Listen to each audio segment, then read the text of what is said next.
Good morning dear student. मैं आज आपको हिंदी व्याकरण में वर्ण के बारे में बताऊंगी। इससे पहले वीडियो में मैंने आपको भाषा, लिपि और व्याकरण के बारे में बताया था, जिसमें मैंने आपको व्याकरण के 4 भाग बताए थे। पहला वर्ण विचार, दूसरा शब्द विचार, तीसरा वाक्य विचार और चौथा रूप विचार। तो मैं आज आपको व्याकरण के पहले भाग वर्ण विचार के बारे में बताऊंगी। तो देखिए, वर्ण।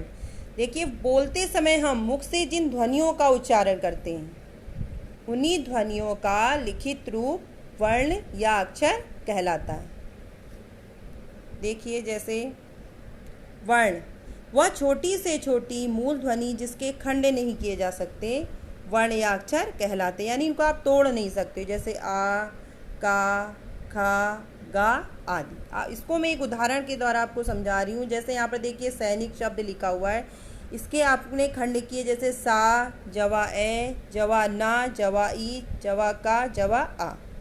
अगर इन टुकड़ों के हम पुनः टुकड़े करना चाहें तो क्या किया जा सकता है? नहीं, इनके टुकड़े नहीं हो सकते हैं, क्योंकि ये मूल ध्वनियाँ हैं। इन्हें ही वर्ण या अक्षर कहा जाता है। वर्णमाला, वर्णों के क्रमबद्ध समूह को वर्णमाला कहते हैं। जिस प्रकार धागे में मोती पिरोकर माला बनती है, उसी प्रकार स्वर और व्यंजनों को क्रमबद्ध तरीके से जोड़ने पर वर्णमाला बनती है। हिंदी वर्णमाला में 52 वर्ण होते हैं। हिंदी वर्णमाला को 2 भागों में बांटा गया है। पहला स्वर, दूसरा व्यंजन।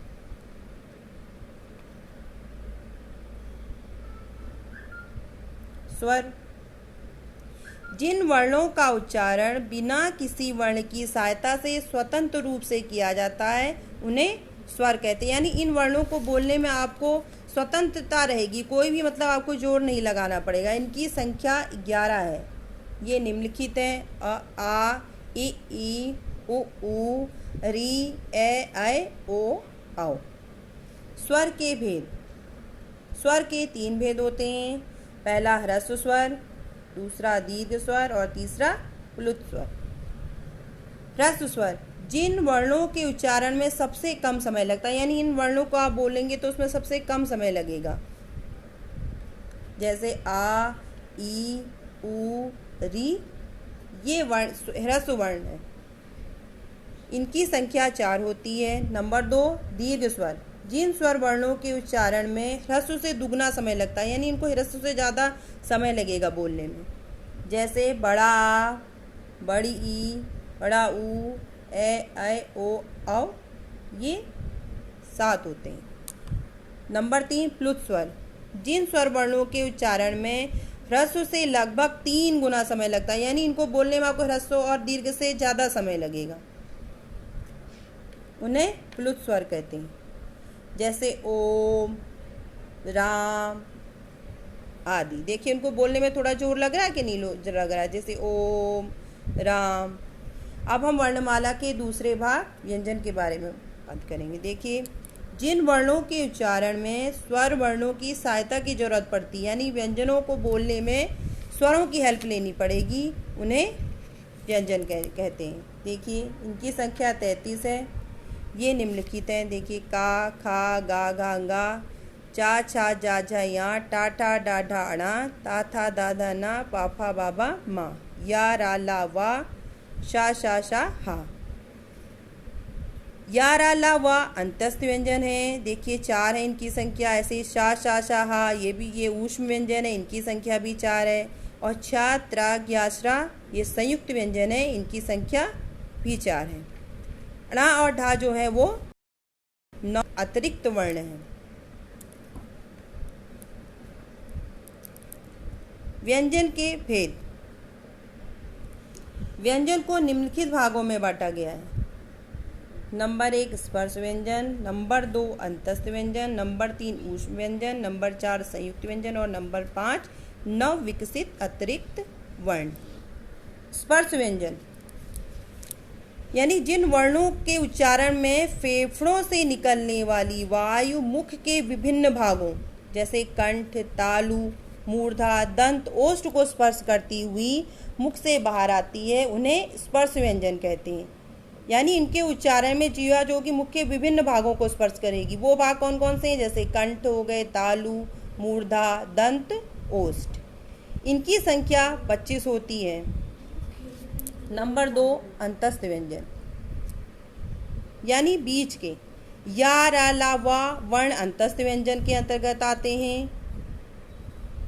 इनका उच्चारण स्वरों और व्यंजनों के बीच का होता है, अतः इन्हें अंतस्थ व्यंजन कहा जाता है। नंबर 3, ऊष्म व्यंजन यानी जिन वर्णों के उच्चारण में आप उनको जो है मुख से जब आप बोलेंगे तो गर्म वायु निकलेगी, इसलिए इन्हें ऊष्म व्यंजन कहा जाता है। यानी ऊष्मा उत्पन्न होती है, इनको बोलने में थोड़ा मुख से गर्म वायु निकलेगी। इनकी संख्या भी 4 होती है। नंबर 4, संयुक्त व्यंजन। संयुक्त यानी 2 वर्णों से जो मिलकर बना होता है, जैसे छा, त्रा, ज्ञा, स्रा, ये संयुक्त व्यंजन है।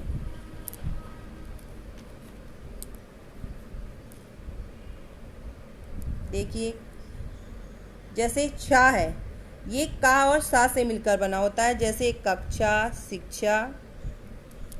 ऐसे ही त्रा है, ता और रा से बना है, जैसे त्रिशूल। ऐसे ही ज्ञा है, जा, या से बना है, ज्ञान, विज्ञान। श्रा, शा, रा से मिलकर बना है, श्रम और विश्राम। अब 5वां होता है नवविकसित अतिरिक्त वर्ण। णा और ढा 2 ऐसे व्यंजन हैं जो क्रमशः णा और ढा से विकसित हुए हैं। अगला आता है द्वित्व व्यंजन। जो 2 समान व्यंजनों के योग से बनते हैं उन्हें द्वित्व व्यंजन कहते हैं। जैसे देखिए एक जैसे होंगे, 2 समान होंगे, जैसे का है और का है। देखिए का प्लस का, आधा का पूरा का। देखिए चक्कर, शक्कर। ऐसे ही ता और ता। ऐसे ही देखिए दा और दा, चद्दर, गद्दार। ऐसे ही चा और चाह, बच्चा, कच्चा।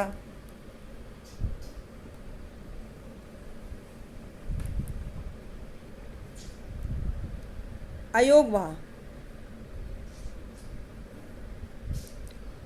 अयोगवाह का प्रयोग 3 प्रकार से किया जाता है। पहला अनुस्वार और दूसरा अनुनासिक और तीसरा विसर्ग। अनुस्वार अंक का प्रयोग अनुस्वार के रूप में किया जाता है। यानी आप देखिए किसी शब्द के ऊपर खाली बिंदी रखी होती है, लगी होती है, तो उसको क्या कहते हैं? उसको अनुस्वार कहते हैं। जैसे चंदन, गुंजन, अलंकार आदि। नंबर 2 होता है अनुनासिक। इसका निर्धारित चिन्ह होता है चंद्र बिंदु, यानी चाँद की जैसी बिंदी होती है, उसको चंद्र बिंदु कहा जाता है अनुनासिक। जैसे पूंछ, चाँद आदि। विसर्ग।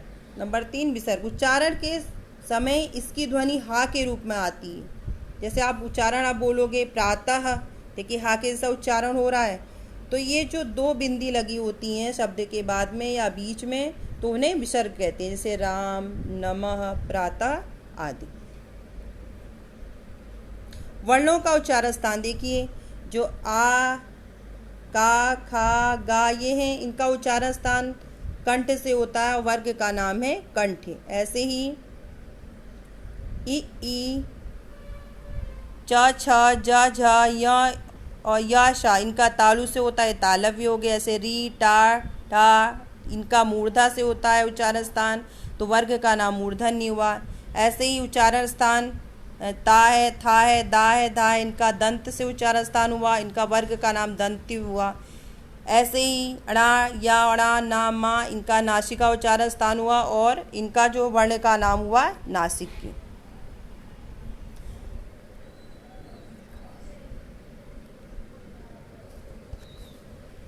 बच्चों, मैंने आज आपको व्याकरण के पहले भाग वर्ण विचार के बारे में बताया। अब मैं अगले वीडियो में आपको व्याकरण के दूसरे भाग शब्द विचार के बारे में बताऊंगी।